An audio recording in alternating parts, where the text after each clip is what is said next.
Seja muito bem-vindo, seguidor de Oeste. Continue agora com a gente em A Força do Agro. Pesquisadores da Embrapa e da Universidade Federal de Goiás descobriram uma fonte de nitrogênio mais barata a partir de proteínas vegetais. Para falar com a gente sobre esse assunto, recebemos Valesca Lima, que é médica veterinária, doutora em ciência animal. Seja muito bem-vinda, doutora. Obrigada, Joyce. Tudo bem? Tudo certo. E olha só, a descoberta dos pesquisadores pode facilitar a produção de um fungo nocivo a insetos pragas, muito utilizado na composição de pesticidas biológicos, além de reduzir o custo. Doutora, como que surgiu o interesse em desenvolver essa pesquisa? Bom, o mercado de produtos biológicos no Brasil, ele já está bem, né, pronunciado, ele já tem muitas histórias de sucesso, principalmente no tratamento de cana-de-açúcar, da lavoura de cana-de-açúcar.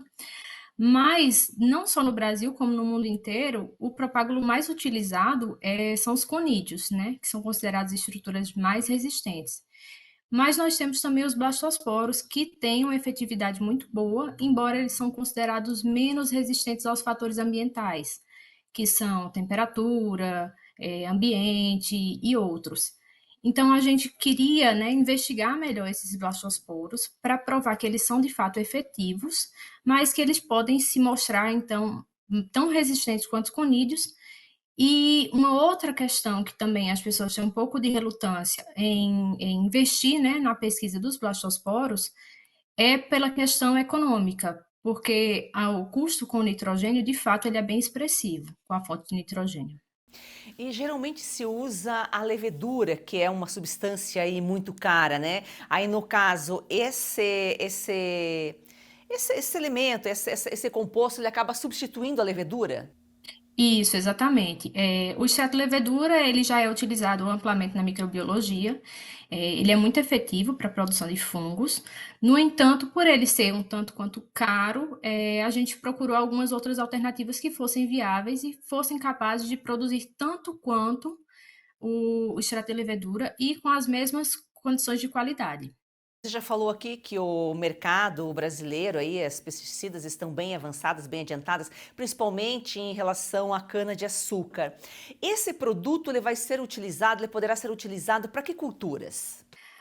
Na verdade, a gente não tem uma informação exatamente de quais culturas eles podem ser utilizados, porque quando a gente trata de controle biológico, a gente tem que investigar aquele isolado fúngico que é mais eficaz para a praga que a gente está destinando. Então, não é tão relacionado à cultura e mais à praga que a gente procura.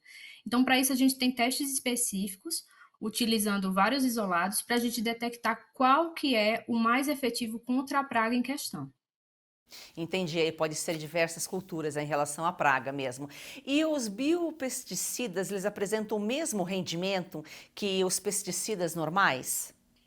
Então, quando a gente fala em rendimento, a gente não pode meio que comparar os pesticidas biológicos com os pesticidas químicos.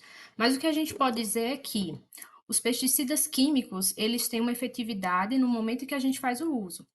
Enquanto que quando a gente trabalha com controle biológico, por exemplo, fungos, né, que foi o foco da nossa pesquisa, esses fungos, eles são capazes de sobreviver no ambiente e depois infectar novos artrópodes. Enquanto que o controle químico, ele é aplicado, depois essa molécula, ela se dissocia e ela não tem mais efeito sobre as outras populações, as outras gerações da praga que vão aparecer.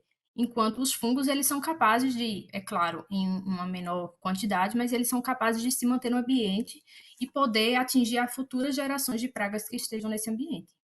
Então seria uma questão de maior durabilidade, né? Isso, exatamente. Seria uma questão mais de durabilidade mesmo. E porque também a gente está falando de controle biológico, nós estamos falando de um ser vivo que está combatendo um outro ser vivo.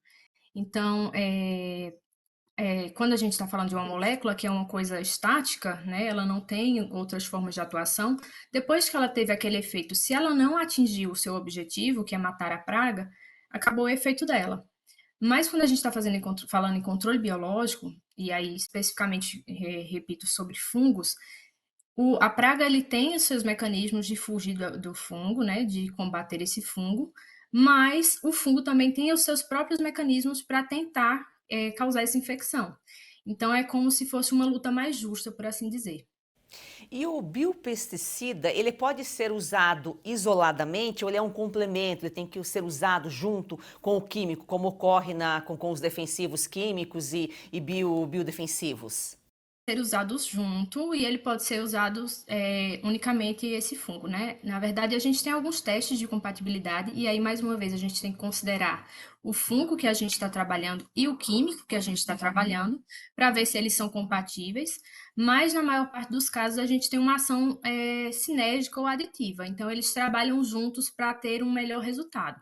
Mas isso não quer dizer que o controle biológico sozinho não seja capaz, né, de causar infecção e combater essas pragas. Doutora, e o que o pesticida precisa ter, assim, na sua composição para combater pragas? Bom, primeiro ele tem que ter uma característica, desculpa, de virulência, né? Que ele tem que ser capaz realmente de causar infecção nesse artrópode de praga. E para isso a gente pode fazer testes avaliando se ele é específico para essa praga ou não. Isso é uma das coisas. Um outro fator que ele tem que apresentar é que ele seja capaz de ser armazenado por um longo período de tempo. Quando a gente fala em moléculas químicas, a gente pode ter uma validade aí de até 2 anos. Quando a gente está tratando de agentes biológicos, essa validade ela cai um pouco mais, assim, nesse tempo de prateleira. Mas, assim, a gente está trabalhando em novas formulações para aumentar também esse tempo de prateleira. Isso é um outro fator. E uma outra característica é que esse fungo, esse controle biológico, ele tem que ser capaz de resistir a esses fatores ambientais, porque ele é um organismo vivo, então ele tem que ser capaz de sobreviver ao calor, né, que a gente vai encontrar no ambiente, tem que ser capaz de sobreviver à dessecação dos raios solares, raios UV, isso tudo que, como um ser vivo normal, tudo isso afeta ele, assim como afeta nós, e ele tem que ser capaz de sobreviver a esses desafios no ambiente. E ainda mais agora que a gente vive um período de mudanças climáticas aí constantemente, né? Então, quando a gente fala no controle biológico, seria uma solução muito mais eficaz do que o químico para o produtor, né? Ah, com certeza, assim, e eu acredito que a longo prazo o Brasil vai investir ainda mais, né, no controle biológico, porque ainda assim, mesmo a gente tendo histórias de grande sucesso de controle biológico no Brasil, nós ainda somos o país que temos um predomínio desse tratamento com defensivos químicos. Alguns defensivos até que não são aceitos, né, em outros países, por exemplo, Comunidade Europeia, mas que nós fazemos uso. Então, eu acredito que com o passar do tempo, com o aumento dos investimentos nessa pesquisa, a gente tende a colocar aí o controle biológico bem em par de igualdade com o controle químico, ou até mais, né, que seria o desejável que ele fosse a forma predominante de tratamento dessas pragas. Por que nós estamos atrasados, digamos assim, ainda em relação ao controle biológico? É questão da pesquisa, a produção é mais cara? Então, eu diria que em relação à pesquisa, nós não estamos atrasados. Na verdade, a gente desponta, assim, em questão de controle biológico, tanto com fungo quanto com outros agentes, como bactérias, nematóides e até mesmo vírus, a gente está despontando lá na frente. A gente é um dos países que mais faz pesquisa. É, a dificuldade está sendo mais a gente chegar de fato ao campo, esse conhecimento chegar ao campo. Então, isso é que o que está acontecendo aqui é uma coisa muito importante, que é divulgação do trabalho, né? Divulgação do trabalho da ciência. Porque muitas vezes a gente vê que o conhecimento ele fica dentro da academia. Então, com essa divulgação, a gente vai ter mais pessoas informadas, mais pessoas buscando por isso, e, consequentemente, se o mercado procura, as indústrias também vão investir nesse tipo de pesquisa. E a gente tem pesquisas maravilhosas na Embrapa, na academia. O agro brasileiro evoluiu por meio da pesquisa, só que pouco difundido, de pouco conhecimento. Nós vamos a um rápido intervalo e já voltamos. Olá pessoal, olha só, não é normal sentir dor, então por isso eu gosto sempre de falar do Ora Pronobis super concentrado da Vita e Gold e temos um depoimento. Eu tenho uma vida muito corrida, do cinema para o teatro, dos shows para os estúdios. Algum tempo atrás comecei a me sentir muito cansada. Primeiro achei que era só um mal-estar, depois vieram dores nas costas, nos braços, nas pernas. Eu estava assistindo televisão e um comercial me chamou a atenção. Era sobre um produto 100% natural. Passei a tomar o Ora Pronobis da Vitae Gold antes das refeições. Logo nos primeiros dias eu senti diferença. Aquele peso nas pernas, nos braços, foi aliviando totalmente. Viu só? E não é só a vida da Lucinha que melhorou. Você que sofre com dores crônicas no corpo, tem artrite, artrose, reumatismo, fibromialgia, inflamação, desgaste nas articulações, é a famosa dor nas juntas, né? Você também pode melhorar com o suplemento Ora Pronobis super concentrado da Vitae Gold. É isso mesmo, Silvia, porque o Ora Pronobis, além de combater essas dores crônicas, aí distribuídas pelo seu corpo em poucos dias, ele auxilia combate diabetes, pressão alta, no controle do colesterol e ainda é aprovado pela Anvisa. Não tem contraindicação, é super concentrado e tem origem garantida da sua matéria-prima. Tudo controlado desde a mudinha que é plantada, por isso que funciona de verdade. E você pode tomar na forma de cápsulas ou na forma em pó, você que decide. O importante é tomar a decisão de acabar com essas dores crônicas no corpo, aproveitar a vida. E a gente trouxe algo novo para o público do Oeste, viu, Silvio? Além do desconto, que já é super diferenciado, você ligou agora, 0800 101 1800, 70% de desconto garantido para você. Mas a gente vai te presentear ou com colágeno tipo 2, que auxilia nas suas articulações, ou a câmera Wi-Fi, que é a grande novidade, para você monitorar o que você quiser. Eu tenho uma Só tem que dessa. ligar agora. Olha, maravilhosa, não é? Muito. Aproveita você também. 0800 101 1800. Doutora, você falava aqui dos blastosporos. Como eles são produzidos? Isso, blastosporos. Eles são produzidos por meio de fermentação líquida. Eles são colocados em uma máquina, vamos dizer assim, sob uma agitação constante. A pressão ali dentro também é controlada. Os nutrientes, a gente faz a pesquisa de quais são os nutrientes necessários para esses blastosporos, e eles ficam nesse tanque de fermentação, sendo agitados constantemente, até que eles se desenvolvam ao ponto de serem utilizados. Agora, doutora, como que é feito o biopesticida? Essa substituição, a gente entende que se você faz um controle biológico, em vez de um controle químico, você acaba tornando uma produção mais sustentável, né? É uma questão lógica. Isso, com certeza. E quando a gente faz uma produção usando resíduos agroindustriais, que foi o nosso caso, então a gente pega uma substância que já estava sendo produzida pela indústria, que de certa forma seria desprezada. É claro que existem algumas outras aplicações, mas a grande parte ela é desprezada, né? Ela não tem uso. E a gente consegue dar uma aplicabilidade para isso. Então é uma via de mão dupla. Tanto a gente está ajudando o meio ambiente, lançando menos compostos químicos, e reduzindo contaminação, por exemplo, lençóis freáticos, reduzindo o impacto sobre outras espécies que não são da praga que a gente está pesquisando, que a gente está aplicando. Além disso, a gente consegue diminuir, né, a saída desses resíduos que na indústria já seriam desprezados de qualquer forma. Se dá um destino correto, né? E como que é extraído o extrato de levedura? Bom, Joyce, eu não saberia te dar os detalhes da extração do extrato de levedura. O que eu sei é que são questões assim, industriais, né, que eu não tenho acesso e a nossa pesquisa não chegou até aí.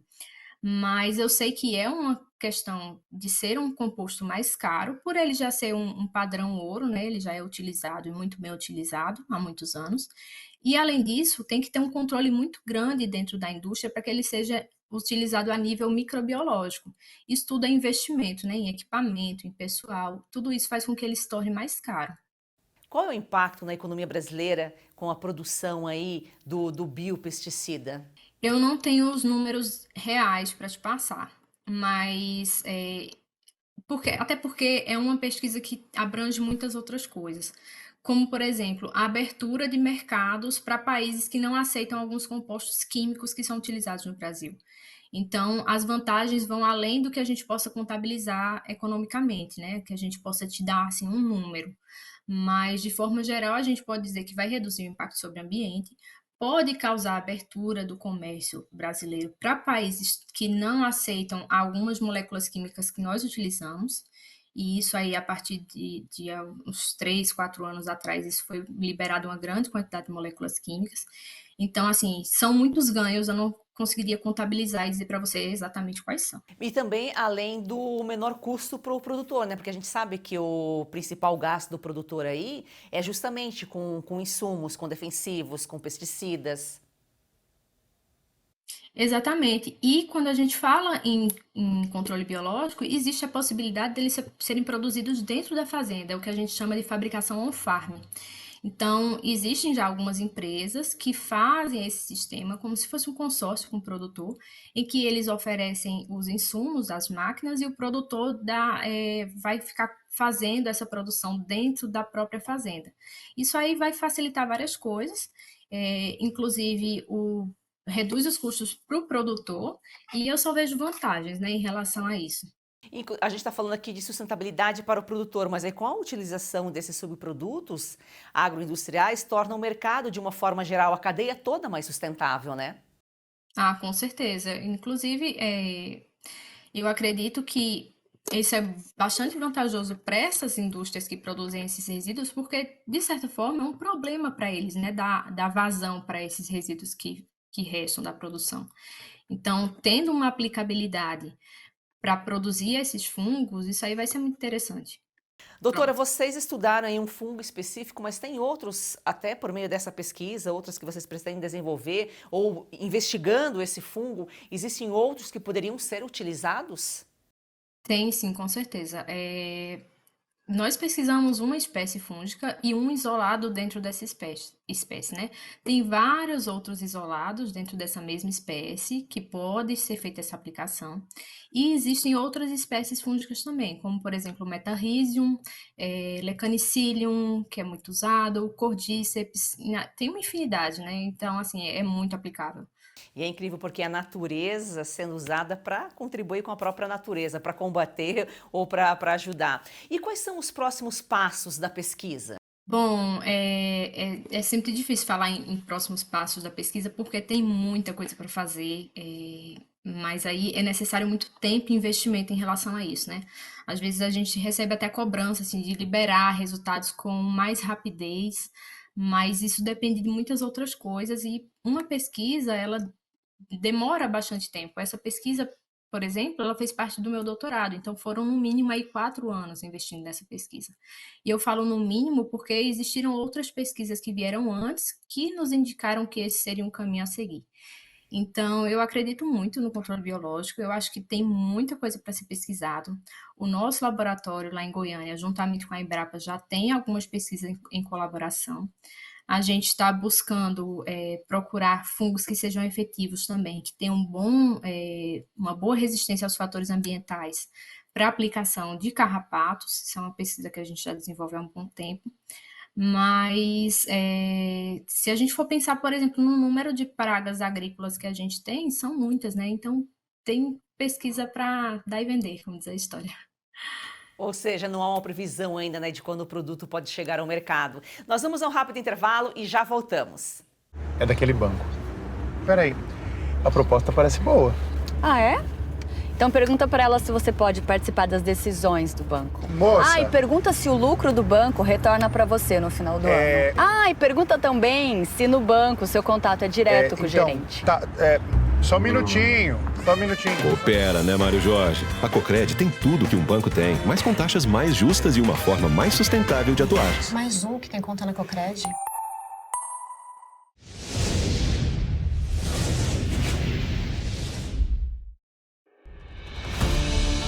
A independência de um país não é plena quando um de seus poderes restringe a liberdade de expressão e compromete a própria democracia.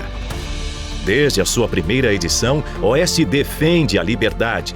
Fazemos isso dizendo o que precisa ser dito, muitas vezes colocando em risco a própria existência. É você que garante nossa autonomia e nossa independência editorial. A Oeste não aceita dinheiro público nem depende de publicidade. Oeste continuará o seu trabalho sem recuar 1 milímetro de seu maior princípio. Informar com base em fatos e defender as liberdades individuais, custe o que custar. Assine a Oeste com até 25% de desconto e pague em até 6 vezes no cartão. Assine já!